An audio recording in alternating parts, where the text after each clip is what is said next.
தர்மபுரி மாவட்டம் தொப்பூர் அருகே நடந்த சாலை விபத்து குறித்து கூடுதல் தகவல்களை நமது செய்தியாளர் ரியாஸிடம் கேட்கலாம். ரியாஸ், தொப்பூர் அருகே நடைபெற்ற சாலை விபத்து பற்றியும் படுகாயமடைந்தவர்களுக்கு சேலம் அரசு மருத்துவமனையில் அளிக்கப்பட்டு வரும் சிகிச்சை குறித்தும் சொல்லுங்க ரியாஸ். சேலம் மற்றும் தருமபுரி எல்லை பகுதியான தொப்பூர் பகுதியில் அரசு பேருந்தும் மணல் லாரியும் நேருக்கு நேர் மோதிக்கொண்ட கோர விபத்தில் அதாவது 4க்கும் மேற்பட்டோர் உயிரிழந்ததாக உறுதியான தகவல் தெரிவிக்கின்றன. மேலும் பலர் உயிரிழந்திருக்கலாம் என அஞ்சப்படுகிறது. இந்த நிலையில் காயமடைந்தவர்கள் தற்போது சேலம் அரசு மருத்துவமனைக்கு கொண்டு வரப்பட்டு முதலுதவி சிகிச்சை அளிக்கப்பட்டு வருகிறது. குறிப்பாக இப்போ சேலம் அரசு மருத்துவமனையில் ஒரு 10க்கும் மேற்பட்டோர் அழைத்து வரப்பட்டிருக்காங்க. குறிப்பாக இந்த அரசு பேருந்தில் பயணம் செய்த ஏராளமான பயணிகள் இங்க தற்போது அரசு மருத்துவமனையில் அனுமதிக்கப்பட்டு தற்போது தீவிர சிகிச்சை அளிக்கப்பட்டு வருகிறது. தற்போது இந்த விபத்து குறித்து ஆம்புலன்ஸ் ஊழியர் நம்மிடையே பேசலாம்.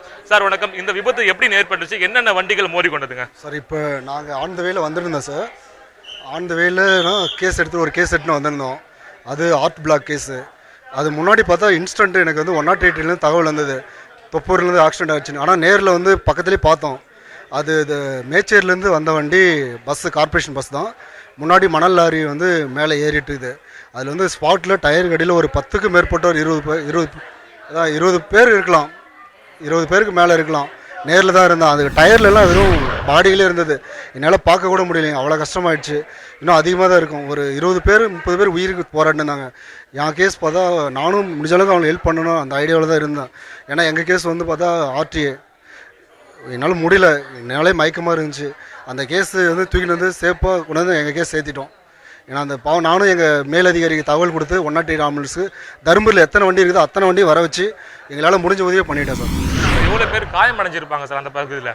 காயம் பார்த்தீங்கன்னா எப்படியும் ஒரு 30 பேர் பக்கம் இருக்கலாம் சார் காயம் கட்டாயமாக. அதுவும் பார்த்தா சில்ட்ரன்ஸ் தான் அதிகமாக இருந்தது. எனக்கே அழகே வந்துச்சு. நான் இதுவரையும் 4 வருஷமாக 108 இருக்கோம். இதுவரையும் இந்த மாதிரி சம்பவத்தை நான் பார்த்ததே இல்லை. நானே அழுதுட்டேங்க. Thank you sir. தற்போது விபத்து நடைபெற்ற சம்பவ இடத்துல இருந்து இன்னொரு ஊழியர் நம்மகிட்ட பேசலாம். சார், நீங்க அந்த விபத்து நடந்த சம்பவ இடத்துல நீங்க பாத்தீங்க, அந்த இடம் எப்படி காட்சி அளிக்குது? குறிப்பா மீட்பு நடவடிக்கை யாரெல்லாம் பண்ணிட்டு இருக்காங்க? புரியல. இல்ல, அந்த சம்பவம் இடம் எப்படி இருந்தது? எத்தனை பேர் காயம் அடைஞ்சாங்க, எத்தனை பேர் உயிரிழந்தாங்க? காயம் சார், ஒரு 20 பேருக்கு ஸ்பாட் அவுட். 20 பேர் ஸ்பாட் அவுட். ரொம்ப பார்க்க முடியல, நம்மளால பார்க்க முடியல. ரொம்ப கோரமான விபத்து, தவிக்க முடியாத ஒரு சூழ்நிலை. லாரிக்காரன் தான் இதுகளுடைய காரணங்கள். ஆமாம், பேசஞ்சர் 60 பேர் இருப்பாங்க வண்டியில். ஆமாம், 60 பேர். குறிப்பா அந்த இடத்துல இப்போ யாரெல்லாம் முகாமிட்டு அந்த மீட்பு பணிகளை பண்ணிட்டு வந்துட்டு இருக்காங்க, அந்த காட்சியை நீங்க பாத்தீங்களாங்க? நீங்க இப்போ தான் இமீடியட்டாக வந்துருக்குறாங்க எல்லாருமே. கலெக்டர்லேருந்து முதல் கொண்டு மினிஸ்டர் லெவலில் வராங்கல்லாம். இமீடியட்டாக வராங்க, இமீடியட்டாக கூப்பிட்டு வராங்க. குறிப்பாக நீங்கள் பார்த்தீங்கன்னா, அதாவது மேச்சேரியில் இருந்து தருமபுரிக்கு போகின்ற அரசு பேருந்து தொப்பூர் வழியாக, தொப்பூர் பிரிவு ரோடு வழியாக வரும்போது முன்பு எதிரே சேலத்திலிருந்து மணல் ஏற்றி சென்ற லாரி மோதி இருக்கு.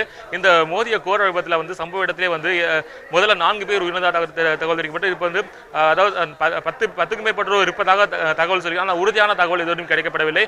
20க்கும் மேற்பட்டோர் படுகாயம். தற்போது 10க்கும் மேற்பட்டோர் சேலம் அரசு மருத்துவமனையில் அனுமதிக்கப்பட்டு தற்போது தீவிர சிகிச்சை அளிக்கப்பட்டு வந்துட்டு இருக்கு. ரியாஸ், இந்த விபத்திற்கான காரணம் தெரிய வந்திருக்கா ரியாஸ்? 40க்கும் மேற்பட்ட பயணிகளோட அரசு பேருந்து மேட்டூரிலிருந்து கிளம்பி, அதாவது மேச்சேரியிலிருந்து கிளம்பி குறிப்பாக தருமபுரிக்கு போயிட்டு இருந்திருக்கு.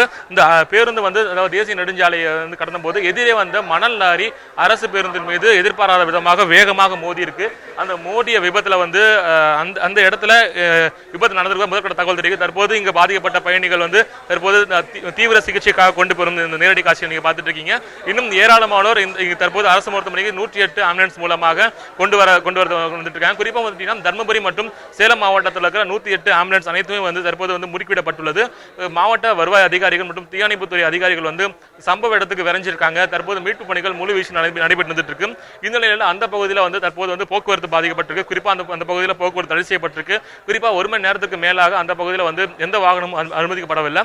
குறிப்பாக இந்த சம்பவம் நடைபெற்ற அந்த பகுதியை மற்றும் அதாவது பெங்களூர் தேசிய நெடுஞ்சாலை என்பதால சாலை ஓரங்களில் ஏராளமான வாகனங்கள் நிறுத்தி வைக்கப்பட்டிருக்கு. மேலும் அந்த விபத்து குறித்து அந்த சுற்றியுள்ள கிராம மக்கள் கேள்விப்பட்ட உடனே அந்த பகுதியில் ஏராளமான கிராம மக்கள் அந்த சம்பவ இடத்தை தற்போது வந்து அதாவது பார்த்து வந்துட்டு இருக்காங்க. மேலும் மீட்பு நடவடிக்கை அந்த பகுதியில் வந்து தீயணைப்பு துறையினர் மற்றும் வருவாய்த்துறை ஊழியர்கள் மற்றும் 108 ஆம்புலன்ஸ் சேவைகள் வந்து உடனடியாக அந்த பகுதிக்கு விரைந்து குறிப்பாக அங்கே இருக்கிற LNT அதாவது இந்த தொப்பூரில் இருக்கிற சுங்கச்சாவடியில் இருக்கிற அங்கே இருக்கிற ஊழியர்களும் வந்து மீட்பு பணிகள் அவர்களுடன் வந்து அங்கே இருக்கிற கிராம மக்களும் இந்த மீட்பு பணிகளில் ஈடுபட்டு வந்துட்டு இருக்கிறதா தகவல் கிடைச்சிருக்கு. தொடர்ந்து இப்போ வந்து சில அரசு மருத்துவமனையில் அதாவது காயமடைஞ்சவங்களுக்கு தற்போது வந்து முதலுதவி சிகிச்சைக்காக அனுமதிக்கப்பட்டிருக்காங்க. விபத்து குறித்தான முழுமையான காரணம் இதுவரை என்ன என்று தெரியவில்லை. அதாவது மணல் லாரி தான் வேகமாக வந்த மணல் லாரி தான் அரசு பேருந்து மீது மோதி இருக்கிறதா வந்து முதல்கட்ட தகவல் வந்து தெரிவிக்கிறாங்க. மேலும் வந்து இந்த பகுதியில் சேலம் மாவட்ட காவல்துறை கண்காணிப்பாளர் தற்போது அந்த இடத்துக்கு சென்றிருப்பதாகவும் தகவல் கிடைத்திருக்கிறது. மேலும் மீட்பு நடவடிக்கை வந்து முழுவீச்சு நடைபெற்று வந்துட்டு இருக்கு. தற்போது காயமடைந்தவர்கள் எண்ணிக்கை தற்போது வந்து 30க்கும் மேற்பட்டோர் ஆக உயர்ந்துள்ளது. தற்போது முதற்கட்டமாக 10க்கும் மேற்பட்ட அரசு மருத்துவமனையில் இருக்காங்க. மேலும் பல தனியார் மருத்துவமனைக்கும் கொண்டு செல்லப்பட்டிருக்கதா வந்து தகவல் கிடைச்சிருக்கு. தொப்பூர் அருகே நிகழ்ந்த கோர விபத்து குறித்த விரிவான தகவல்களை தந்தமைக்காக நன்றி ரியாஸ்.